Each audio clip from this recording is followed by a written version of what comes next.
జై తెలంగాణ.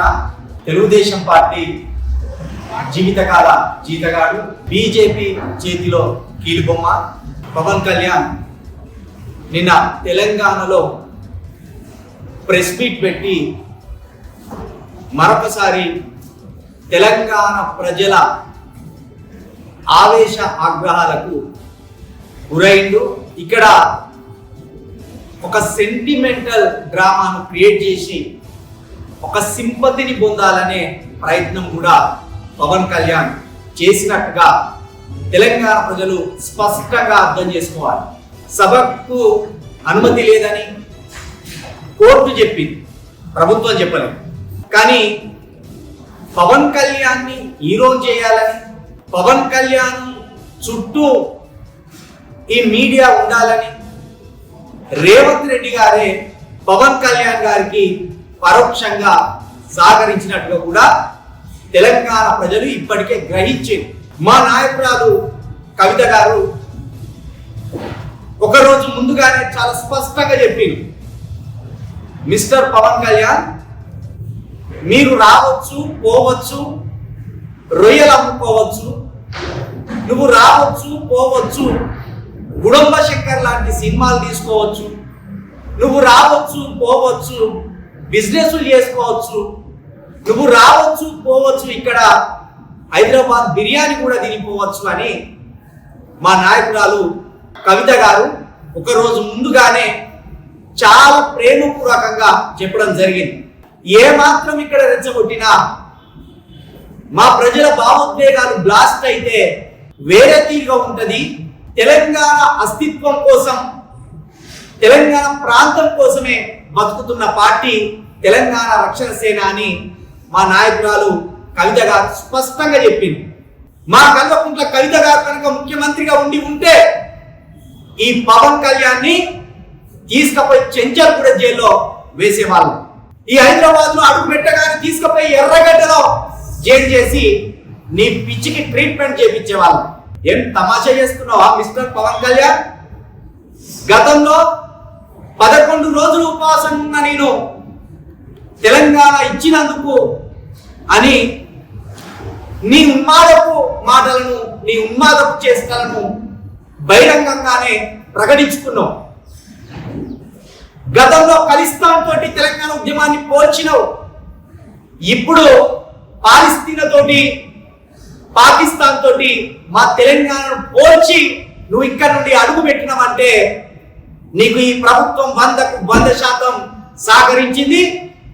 ఇక్కడున్న బీజేపీ వాళ్ళు 100కు 100% నీకు సహకరించిండ్రు.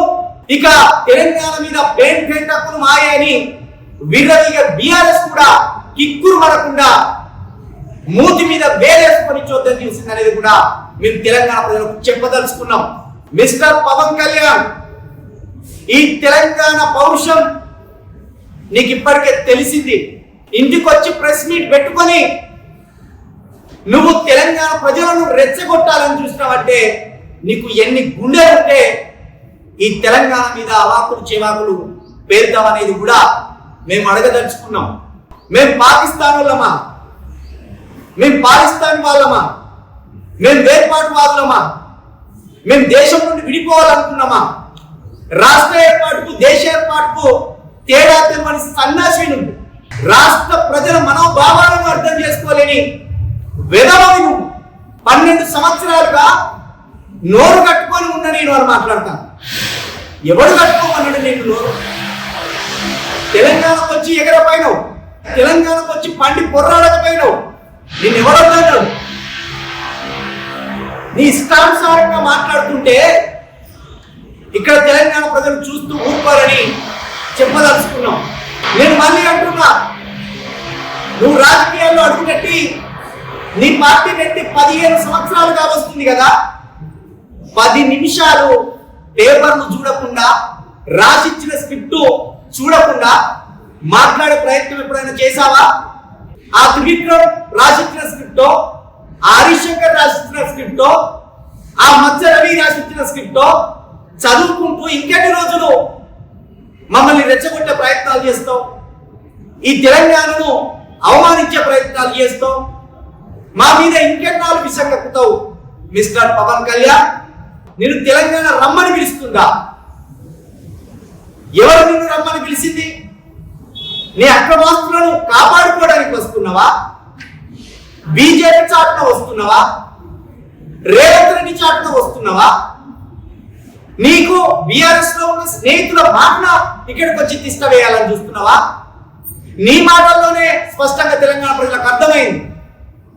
నేను ఆంధ్రప్రదేశ్లోనే నాకు దిక్కు లేదు, నాకు ఇక తెలంగాణలో ఎక్కడ అవకాశం ఉన్నదని చెప్తున్నా నీకు ఇక్కడ అవకాశం లేదని తెలిసినాక నువ్వు ఇక్కడికి ఎందుకు వస్తున్నావు? ఏ స్వార్థంతో వస్తున్నావు ఇక్కడికి? నువ్వు ఇక్కడ తన అక్రమాస్తులను కాపాడుకోవడానికి, తన చీకటి స్నేహితులకు సహాయం చేయడానికి, తెలంగాణ ప్రజలను అవమానించడానికి, తెలంగాణ వాదాన్ని అవమానించడానికి మాత్రమే పవన్ కళ్యాణ్ గారు తెలంగాణలో రాజకీయాలు చేయాలని అడుగు పెట్టిందని మనం స్పష్టంగా ప్రజలకు చెప్పదలుచుకున్నాం. ఈ 1:05 ప్రెస్ మీట్ లో నువ్వు నవనిర్మాణ సభ అని పెట్టినావు కదా, వడ్ల రైతుల కోసం మాట్లాడలేదు, మొక్కజొన్న రైతుల కోసం మాట్లాడలేదు, ఐట్ల అరాచకం మీద మాట్లాడలేదు, మూసి బాధితుల మీద మాట్లాడలేదు. నువ్వు దేనికి వచ్చినావా ఇక్కడికి? రేవంత్ రెడ్డి నాకు స్నేహితుడు, రేవంత్ రెడ్డి మంచోడు, ఎందుకంటే రేవంత్ రెడ్డి గురువు గారికి నేను పెదపాలేను అని రేవంత్ రెడ్డి గారిని పొగడ్డానికి వచ్చినావా? రేవంత్ రెడ్డి గారిని భుజాల మీద వేసుకొని ఊరేగడానికి వచ్చినావా? నవనిర్మాణం అంటే ఏంటిది? బీజేపీకి సాయం చేయడం నవనిర్మాణమా? లేకపోతే రేవంత్ రెడ్డి గారికి సాయం చేయడం నవనిర్మాణమా? నీ అక్రమాస్తులు ఇక్కడ కూడగట్టుకోవడం నవనిర్మాణమా? ఏ నవనిర్మాణం కోసం ఇక్కడికి నువ్వు వచ్చినావు? మా గడ్డ మీద అడుగుపెట్టి మీరెవర్రా నన్ను అడగడానికి? మీ అయ్య జాగిరా అంటున్నావు. ఎస్, మా అయ్య జాగిరేది, మా తాతల జాగిరేది. నీ అయ్యకు ఆధార్ కార్డు ఉంటే చూపి ఇక్కడ, నీ అయ్యకు ఓటర్ ఐడి కార్డు ఉంటే చూపి ఎక్కడ. మీ అయ్య ఆదిలాబాద్ అడవుల్లో పుట్టిండా, నిజామాబాద్ లో పుట్టిండా, నాగర్ కర్నూలులో పుట్టిండా, వరంగల్లో పుట్టిండా, అమీర్పేటలో పుట్టిండా? నువ్వు ఇక్కడ ఏమైనా ట్యాంక్ బావి మీద ఆడుకున్నోనివా, అంబాడినోనివా? నీ జాగి ఎట్లయింది ఇది? నీ జాగిరి ఎట్లయింది ఇది? మా జాగిరికి వచ్చి మమ్మల్ని సవాల్ చేసి నువ్వు వెళ్ళిపోయే అంత ధైర్యం నీకు ఎక్కడిది? ఇది రేవంత్ రెడ్డి గారు ఇచ్చిన ధైర్యం కాదా? ఇది బీజేపీ నాయకులు ఇచ్చిన ధైర్యం కాదా? ఇది బీఆర్ఎస్ నాయకులు ఇచ్చిన ధైర్యం కాదా అని నేను సూటిగా అడగదలుచుకున్నా. తెలంగాణ మా జాగిరే, మా అయ్యల జాగిరే, నీ కొనిదెల వంశం జాగిర్ కానే కాదు. నువ్వు గద్దరన్నకు వెహికల్ కొనిచ్చిన అంటాను. గద్దరను 100% నువ్వు అవమానించినట్టే, ఇక్కడ ఉన్న 1 కోటి మంది దళితులను నువ్వు అవమానించినట్టే. చనిపోయిన వ్యక్తికి నేను వెహికల్ ఇచ్చిన నేను చెప్పడంలోనే నీ దుర్మార్గమైన ఆలోచన ఉన్నది, నీ కించపరిచే ఆలోచన ఉన్నది, ఈ దళితులను అవమానించే ఆలోచన ఉన్నది. నీకు దళితుల పట్ల అంత ప్రేమ ఉంటే, గద్దరన్న పట్ల అంత ప్రేమ ఉంటే, మల్లంపల్లిలో నీ కాకినాడ జిల్లా పిఠాపురం నియోజకవర్గంలో మల్లం అనే గ్రామంలో మాలను సాంఘిక బహిష్కరణ చేసినప్పుడు నువ్వు ఎక్కడికి పారిపోయావు? నువ్వు ఎక్కడ దాక్కున్నావు? నీకు సోయిందా? అది నీ నియోజకవర్గమే, నీ జిల్లానే. ఉప ముఖ్యమంత్రిగా ఉంటే అప్పుడు ఏం చేసినావు? అక్కడ చేయలేని ఇక్కడికి వచ్చి ప్రగల్భాలు పలుకుతూ 4-5 రోజులుగా పవన్ కళ్యాణ్ కోడి చెరువు అనే ఒక చెరువు కబ్జా చేసిండు అనే వార్తలు వినిపిస్తున్నాయి. దాని మీద వివరణ ఇవ్వలేదు. దాని మీద వివరణ ఇవ్వకుండా ప్రాంతీయ విద్వేషాలు రెచ్చగొడుతున్నాడు. వేర్పాటువాదం అనే మాట మాట్లాడిండు.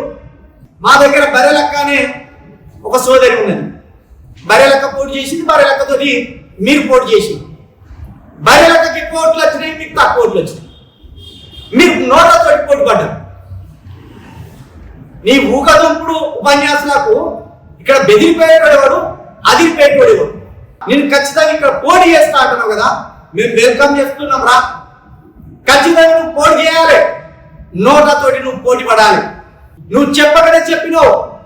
తెలంగాణలో కూడా టీడీపీ, బీజేపీ, జనసేన, అవసరమైతే బీఆర్ఎస్, ఈ 4 పార్టీలు కూడబట్టుకొని పోటీ చేయబోతున్నాం అని నువ్వు చెప్పగానే చెప్పినావు. కాబట్టి తెలంగాణ ప్రజలారా, మీరు స్పృహలో ఉండాలి, మీరు మేల్కొని ఉండాలి. ఈ దుర్మార్గులు వనమిడిసిన పోతుల్లాగా ఈ పవన్ కళ్యాణ్ ముందర పెట్టి ఈ రాష్ట్రాన్ని చిందరవందర చేయాలని ఒక దుర్మార్గమైన ఆలోచన చేస్తున్నారు. ఇక్కడ బీఆర్ఎస్ తెలంగాణ వాదాన్ని తరించింది. బీజేపీ ఇక్కడ తెలంగాణ వ్యతిరేకులు వస్తుంటే సాధారణంగా ఆహ్వానిస్తుంది. ఇక్కడ తెలంగాణ వ్యతిరేకులు వచ్చి ప్రెస్ మీట్ పెట్టుకొని అలజడి సృష్టించేలాగా ఇక్కడ కాంగ్రెస్ ప్రభుత్వం రేవంత్ రెడ్డి గారు ప్రోత్సహిస్తున్నారు. కాబట్టి తెలంగాణ రక్షణ మా కవిత గారని మేము ధైర్యంగా చెప్పదలుచుకున్నాం. మేము వెంబడబడతాం, మీ వెంటబడతాం, మిమ్మల్ని తరిమి కొడతాం. తెలంగాణకు ఏ ఆపద వచ్చినా కూడా కంటికి రెప్పలాగా కాపాడుకుంటాం. మా కవిత గారి ఆధ్వర్యంలో, తెలంగాణ రక్షణ సేన పార్టీ ఆధ్వర్యంలో పవన్ కళ్యాణ్ లాంటి తెలంగాణ వ్యతిరేకులను పొలి మీద దాటి ఉరికిస్తామని కూడా ఈ సందర్భంగా నేను తెలియజేస్తున్నా. రానున్న కాలంలో పవన్ కళ్యాణ్ కావచ్చు, ఇంకెవరైనా కావచ్చు, ఈ తెలంగాణ మీద అవాకుడు చెవాకుడు కనుక పేరితే బిడ్డ మీ తాట తీస్తాం, మిమ్మల్ని ఉరికిస్తాం.